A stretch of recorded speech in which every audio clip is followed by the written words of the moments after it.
Hello बच्चों, आप लोगों को मेवाड़ मुकुट के पहले, दूसरे और तीसरे सर्ग की व्याख्या हम आप लोगों को समझा चुके हैं। अब देखिए, कुछ लोगों ने कहा था कि जो बचे हुए सर्ग हैं मैम उसको भी समझा दीजिए। तो ये देखिए, आज आप लोगों को हम बाकी जो बचे हुए सर्ग हैं उनकी व्याख्या बताएंगे, उनका सारांश आप लोगों को समझा रहे हैं। तो देखिए, क्वेश्चन इसमें ऐसे आ सकता है कि मेवाड़ मुकुट के आधार पर चतुर्थ सर्ग की का सारांश लिखे, अथवा मेवाड़ मुकुट के आधार पर दौलत सर्ग का सारांश अपने शब्दों में लिखिए। इस तरह से आ सकता है क्वेश्चन, चाहे दौलत सर्ग कहिए चाहे चतुर्थ सर्ग कहिए, उससे कोई दिक्कत नहीं है। तो अब देखिए, इसका जब उत्तर आप लिखेंगे तो ये जहाँ से आपका तीसरा सर्ग समाप्त हुआ था कि दौलत जो है वो चिंतित मुद्रा में बैठी हुई है, वहीं से ये आपका चौथा सर्ग स्टार्ट होता है कि दौलत जो है वो एक चिंतित मुद्रा में लताओं से ढके हुए घने वृक्षों की छाया में बैठी हुई है। वह अपने बीते हुए जीवन के बारे में विचार करती हुई कहती है। अब देखिए, जो इसने ये कहा है वाक्य, ये आप ऐसे ही डबल इन्वर्टेड कॉमा में लिखेंगे और ब्लैक पेन से लिखेंगे तो ये आपका थोड़ा आकर्षक भी लगने लगेगा और आपको नंबर भी अच्छे मिलते हैं। जो कोटेशंस आप ऐसे लिख देते हैं उसको वर्ड टू वर्ड। तो देखिए, इसमें दौलत अपने बीते हुए जीवन के बारे में विचार करते हुए कहती है कि उस भोग विलास भरे जीवन में कटुता ही थी, प्रीति नहीं। अर्थात दौलत को अपना पिछला जीवन पूरा जो है वो नफरत से भरा हुआ लगता है कि उसमें प्यार नहीं था, उसमें कटुता थी। ठीक है। और दौलत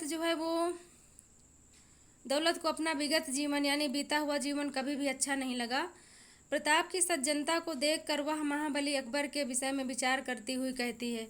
अब प्रताप की सज्जनता को देख करके, यानी प्रताप इतने अच्छे सज्जन व्यक्ति थे कि उनकी सज्जनता को देख करके वह दौलत के बारे में, अकबर के बारे में विचार करती हुई कहती है। फिर से यहाँ पर इसके कहे हुए वाक्य है इनका कहा हुआ, तो इसको फिर से आप ऐसे ही लिखेंगे डबल इन्वर्टेड कॉमा में ब्लैक पेन से। तो कहती है कि अकबर यह क्यों नहीं समझते कि ईश्वर ने सबको समान बनाया है। ये फिर से कहा है कि अकबर यह क्यों नहीं समझता कि ईश्वर ने सबको समान बनाया है। वह शक्ति सिंह और प्रताप की तुलना करते हुए कहती है। फिर इसमें ये कहा हुआ वाक्य है छोटा सा कि ये सूर्य हैं, वह दीपक है। इसमें देखिए, वो शक्ति सिंह और प्रताप, महाराणा प्रताप दोनों भाई भाई थे, तो दोनों की तुलना करते हुए कहती है कि प्रताप जो है वो सूर्य है और शक्ति सिंह दीपक है। ऐसा इसने इसलिए कहा था क्योंकि शक्ति सिंह जो है वो इन्हीं का भाई होते हुए भी वो शत्रु से जाकर के मिल जाता है, यानी अकबर के पक्ष में चला जाता है। इसीलिए दौलत ऐसा कहती है उनके बारे में। और दौलत महाराणा प्रताप के लिए कुछ करना चाहती है। इसी समय विचारों में मग्न दौलत को किसी के पदचाप सुनाई देती है। यहीं पर इस सर्ग का अंत हो जाता है। दौलत जो है वो यही सब चीज़ें सोचती रहती है और सोचती है कि काश वो महाराणा प्रताप के लिए कुछ कर पाए। ऐसा वो अपने विचारों में खोई हुई रहती है, तभी उसको किसी के आने की आहट महसूस होती है और यहीं से ये सर्ग समाप्त हो जाता है। इसका जो अगला वाला सर्ग है वो यहीं से स्टार्ट होगा कि वो दो पदचाप सुनाई पड़ती है तो वहाँ पर महाराणा प्रताप आते हैं। ठीक। तो अब ये जो पंचम सर्ग है इसको हम चिंता सर्ग भी कह सकते हैं और पंचम सर्ग भी कहते हैं। तो क्वेश्चन आपको बता ही चुके हैं किस तरह से आ सकता है, थोड़ा जल्दी में हम बता रहे हैं। तो अब इसका उत्तर सीधे देखिए आप, पंचम सर्ग कहिए चाहे उसको चिंता सर्ग कहिए। तो इसमें जो है वहीं से शुरू होता है कि दौलत जब अपने विचारों में खोई हुई बैठी रहती है तभी महाराणा प्रताप वहाँ आते हैं। महाराणा प्रताप की पदचाप सुनकर दौलत खड़ी हो जाती है। जैसे देखती है कि महाराणा प्रताप आ गए हैं तो ये खड़ी हो जाती है। महाराणा प्रताप उससे एकांत में बैठने का कारण पूछते हैं। तो दौलत महाराणा प्रताप के प्रश्न का उत्तर देते हुए कहती है कि अपने को दुखी बताते हुए कहती है कि मतलब दुखी हूँ मैं, और अपनी व्यथा का कारण बताते हुए कहती है। ये भी बताती है कि वह दुखी है और अपनी व्यथा का कारण बताते हुए कहती है। फिर से ये जो सेंटेंस लिखा हुआ है इसको आप वैसे ही लिखेंगे जैसे हमने आपको बताया है कि कहीं मेरे कारण मेवाड़ मुकुट की मर्यादा न समाप्त हो जाए। दौलत पूछती है कि आपकी चिंता का कारण मैं तो नहीं। ये कहा है दौलत ने कि इसको ये चिंता रहती है कि कहीं मेरे कारण जो मेवाड़ है उसकी कहीं सुरक्षा ना खतरे में पड़ जाए, उसकी मर्यादा ना समाप्त हो जाए। और दौलत पूछती है महाराणा प्रताप से कि आपकी चिंता का कारण कहीं मैं तो नहीं, क्योंकि वो शत्रु पक्ष की कन्या है इसीलिए उसको ऐसा लगता है। तो ऐसा सुनते ही प्रताप जो है वो भावुक हो उठते हैं और कहते हैं कि उसे यानी दौलत को प्राप्त करके वे बहुत सुखी हैं, लेकिन वे रानी लक्ष्मी की आंखों में आंसू नहीं देख सकते हैं और आंसू देख करके चिंतित हो उठते हैं। तो मतलब बताते हैं महाराणा प्रताप कि उन दौलत की वजह से नहीं बल्कि महारानी जो लक्ष्मी थी उनकी आंखों में आंसू देख करके वो चिंतित हो जाते हैं। तो और दौलत को पा करके वो धन्य हो गए हैं। तो दौलत और महाराणा प्रताप दोनों रानी लक्ष्मी के पास जाते हैं। रानी मेवाड़ की दुखद दशा के कारण चिंतित है। अब रानी जो है वो किस लिए दुखित है, मेवाड़ की जो दुखद दशा है इसके कारण चिंतित है। दौलत अपनी माता से उदासी का कारण पूछती है। लक्ष्मी पूरे परिवार को अभागा बताती है कि मतलब पूरा परिवार ही अभागा है। महाराणा प्रताप कहते हैं कि आज उन्होंने मेवाड़ को मुक्त कराने का दृढ़ निश्चय कर लिया है। इन सबके दुख को देख करके दौलत भी दुखी है, रानी भी दुखी है। तो महाराणा प्रताप ये निश्चय करते हैं कि मेवाड़ को वो मुक्त जरूर कराएंगे, इसका वे दृढ़ निश्चय कर लेते हैं।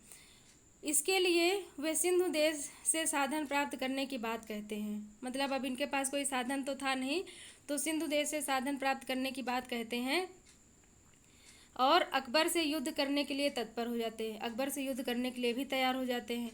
छत्राणी होने के कारण रानी लक्ष्मी भी मेवाड़ की स्वाधीनता हेतु सर्वस्व न्यौछावर करने के लिए तत्पर हो जाती है। और क्योंकि ये छत्राणी थी तो छत्राणी होने के कारण रानी लक्ष्मी भी मेवाड़ की स्वतंत्रता के लिए अपना सब कुछ न्यौछावर करने के लिए तैयार हो जाती है। इसके बाद महाराणा प्रताप अगले दिन जाने का निश्चय कर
पार्ट है उसको आप लोग, उसका लिंक आप लोग डिस्क्रिप्शन में जा कर के देख सकते हैं, ताकि आपका सीक्वेंस बना रहे कि 3 सर्ग आपके पहले हो गए हैं, बाकी के सर्ग इसमें हैं। उसको आप एक साथ देखेंगे सब तो कायदे से आपको समझ में आ जाएगा, और फिर इसमें से आपसे कुछ भी पूछा जाएगा एग्ज़ाम में तो आप उसको अच्छे से लिख सकते हैं। और सभी लोगों को अगर यह मेरा वीडियो पसंद आया हो तो सभी लोग इसको लाइक करेंगे, शेयर करेंगे और चैनल को सब्सक्राइब ज़रूर करेंगे। धन्यवाद।